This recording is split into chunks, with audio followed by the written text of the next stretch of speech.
Yo guys, what's good? It's Saturn back here with another video, guys. Today we are going to be going over 5 things not to do while building wealth, or just 5 things that will make you go broke, guys.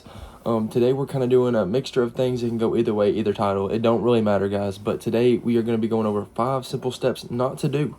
Last video we went over 5 steps to do to build wealth slowly and more responsible. There's other ways to do it, of course. There's many other ways to build wealth, but there was just 5 simple basic steps to build your generational wealth, to get on your journey to building wealth for your family, guys. So here we are. We're going to go ahead and start with step number 1, guys. Going in debt for a car. And I have notes over here. So if you see me looking over here, it's just my notes. But is going in debt for a car, for the interest rates are usually high. And, you know, when you start getting those payments coming in, you need to learn to budget. If you are going to go in debt for a vehicle, make sure that you can afford that vehicle. Of course you can't afford the vehicle, but make sure you can keep that payment within a budget and it's not taking up more money than you can invest. Let's just put it that way. Because as soon as you drive that vehicle off the lot, guys, what you do not understand is that it automatically goes down in value as soon as you buy the car.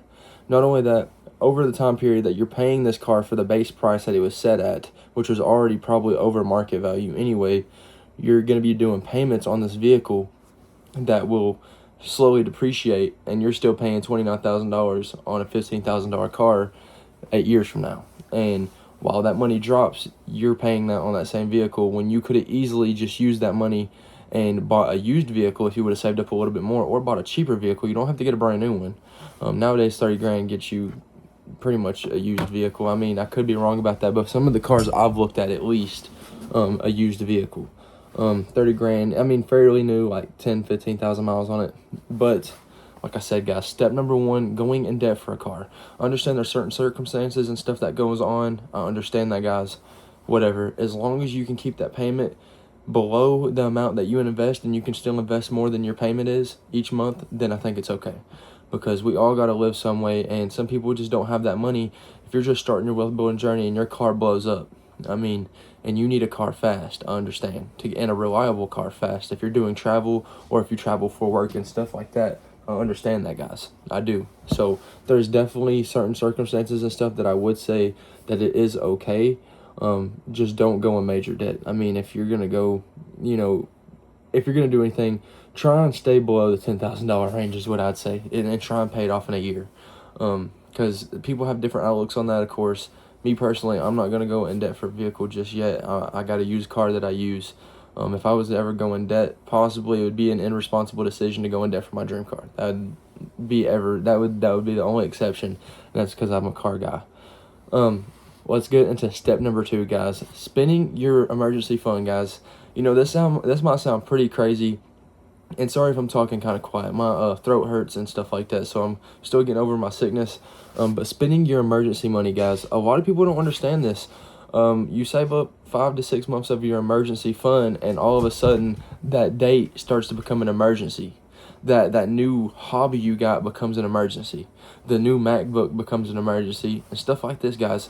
Or you start making excuses. It's an investment. It's an investment for my career, for my music. It's an investment for my gaming, my streaming. Guys, let's be honest. Use this emergency fund for strictly emergencies. If you want that laptop, if you want that gaming setup, whatever you want, guys, save up cash, separate budget for it. Be like, okay, I'm not going to invest for the next 2 or 3 weeks, so I can go ahead and save up for this thing that I want. Because eventually, if you don't, you're going to give in and you're just going to go blow a whole bunch of money. That's what I do, at least. So I do treat myself with things here and there. Of course, to just go ahead, like this week I'm buying myself a program that I want, and my wife bought me a mouse and stuff for my MacBook that I've had for a long time. I just now started using it, but I'm buying that, and then I tend to buy me maybe something else that I would possibly want. And just to keep me on track, I reward myself every 3 to 6 months with something, even if it's tiny.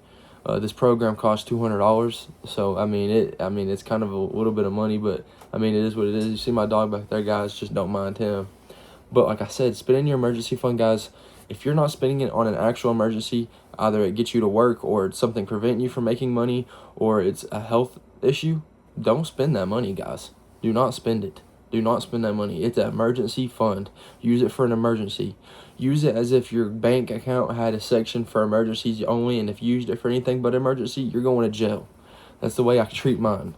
That money doesn't get touched unless it absolutely has to. Even if I have a flat tire or something, I go through any other way I can, besides, I mean, of course, going in debt, to get that money out of something before I use an emergency fund.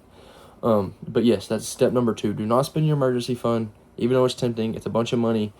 You got $6,000 to $10,000 in front of you. I understand, guys. It is very, very, very. It's so easy to say, well, I'll spend 100 of it this week because we're going out with the buddies, and we'll put 100 back into it next week. And the next week comes around, hey, they want to hang out again.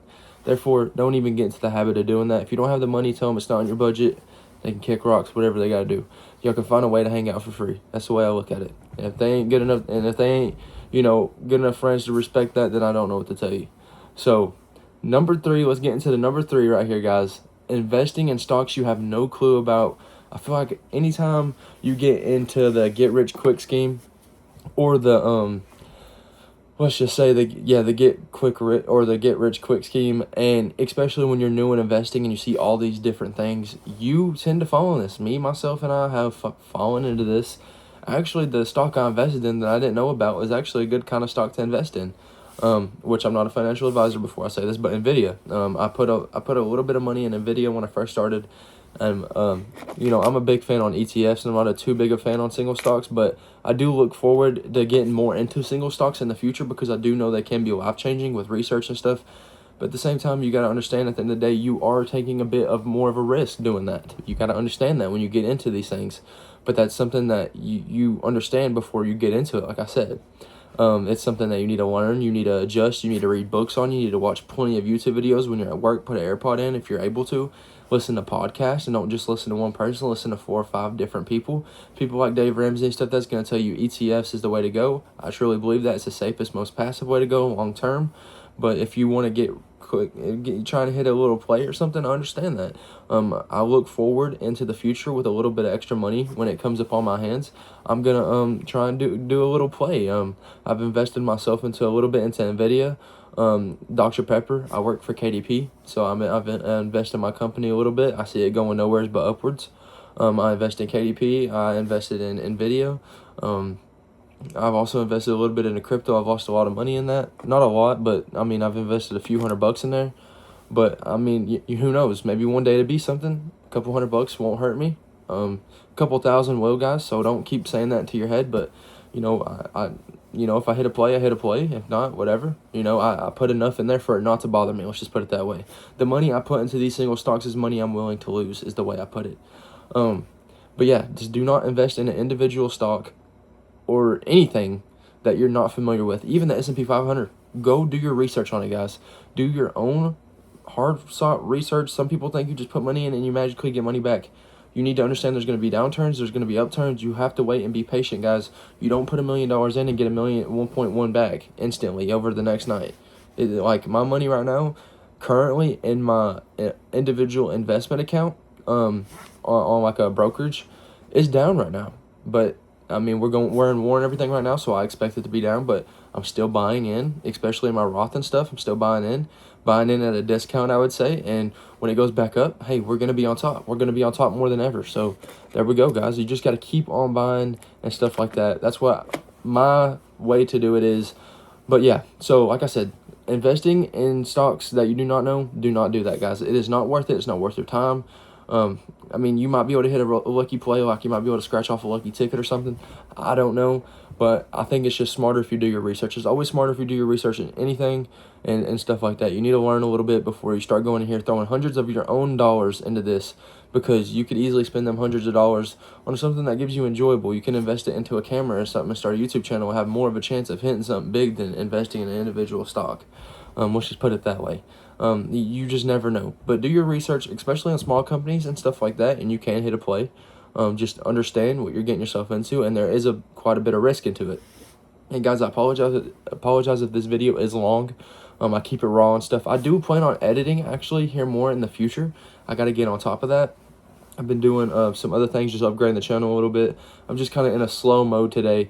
It took a lot of motivation to get up on here. And not motivation, it took a lot of discipline to get up in front of the camera today, guys. I just want to tell you that. But you got to keep grinding. and stuff like that. And just keep on going, man. You just got to keep on going. I don't feel too well. Had a little bit of a day at work today, stuff like that, man. It's always a great day. We're always breathing. We're always blessed, stuff like that. So step number 4, guys, lifestyle inflation.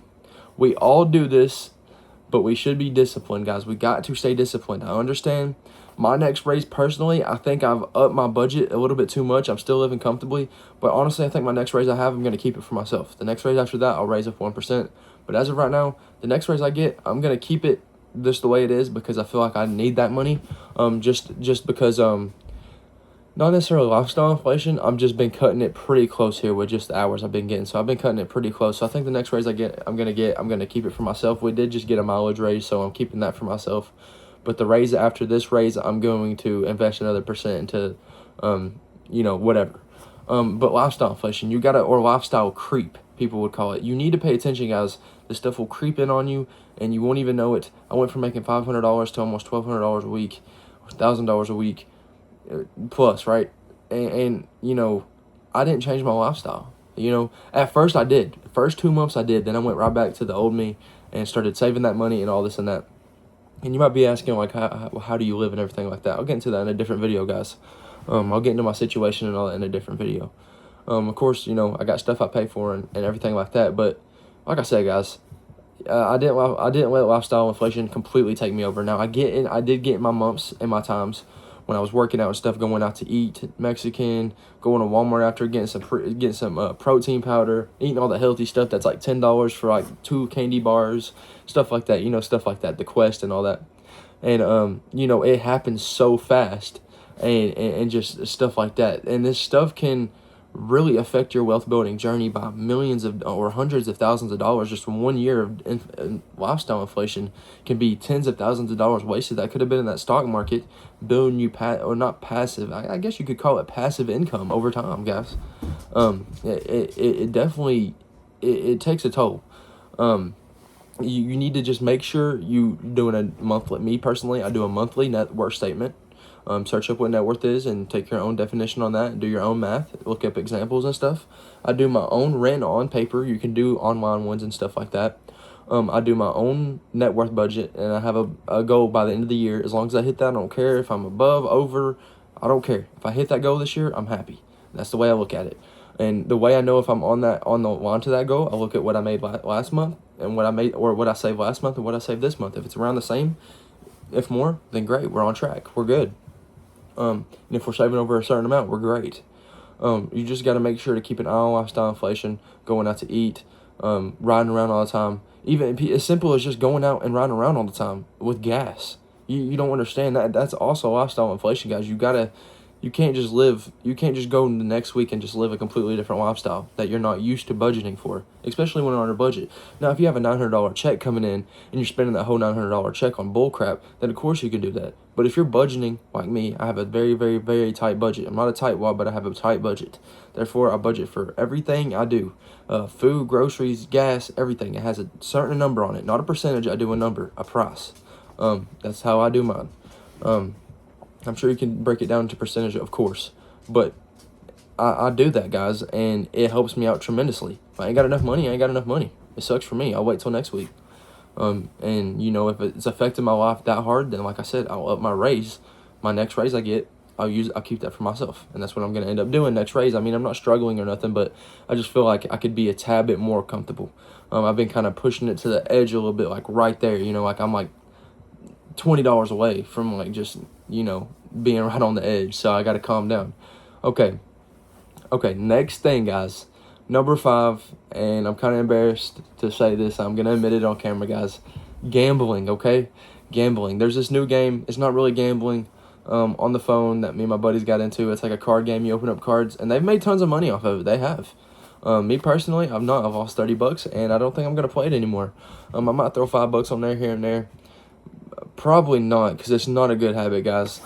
And here's what I got here for gambling. Gambling, as this can be fun in games, this can turn into a real problem as it can become overly addicting and can make you pay the price as you rack up thousands and thousands of dollars just to win and send the money, or just to win and send the money you win as it just repetitive cycle to win the jackpot. I kind of messed that text up. Basically, the money you win, you're just going to put that money back into there, just trying to win more. You might take half, whatever, that's great. But how much did you spend to get that? You know what I'm saying?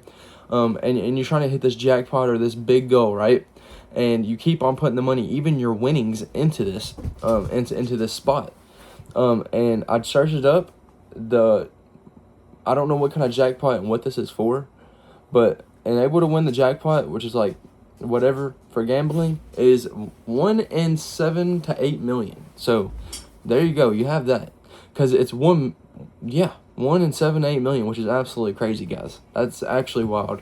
I don't know what to say about that, because I've actually been guilty of this week. This is the first time I've ever gambled. It's not even gambling. They don't even say gambling on the app, but it basically is. But I mean, it is what it is. I mean, I'm quitting it. The first time I've ever done it. I'm gonna go ahead and quit it before I really start it, if you know what I mean. I've only put $30 on there, just playing around with friends and just having a good time at night, and riding around and freaking gambling on this Pokemon card game. But yeah, it's pretty fun, I ain't gonna lie. But when you start losing the money, you're just like, daggum, that wasn't in the budget. But the money I did take out was $30 free that I literally was gonna blow on dumb crap anyway, except I literally blew it on nothing. But I guess the memories were okay, but they wasn't worth, I mean, I guess it was worth $30, but that's not an excuse to do it, guys. Don't do it. But yeah, guys, basically that is 5 steps of what not to do. The title's gonna be completely different. I already got the thumbnail and everything made out. This is 5 things not to do while building wealth, guys. That is 5 simple, easy things you do not want to do. And it's just simply because it will ruin everything. It will ruin everything for you. It will ruin your wealth building journey. And if you even get a step ahead doing this, guys, it will take it right from here back down to here. And I've been there and done it 3 times. So don't even try and argue with me. I've been here and I've done it, guys. It's horrible. It sucks. It's a sucky feeling when you had all this money and the next feeling you're in that bed back there, or I'm in that bed back there looking at that ceiling and thinking about, dang, I really messed this up for myself. But that's my own problem, guys, and I'll deal with it. This video is on the urge of 20 minutes long, so I'm going to go ahead and hurry this up, guys. God bless you and y'all's families. God bless everything, man. I hope y'all situations are great at home.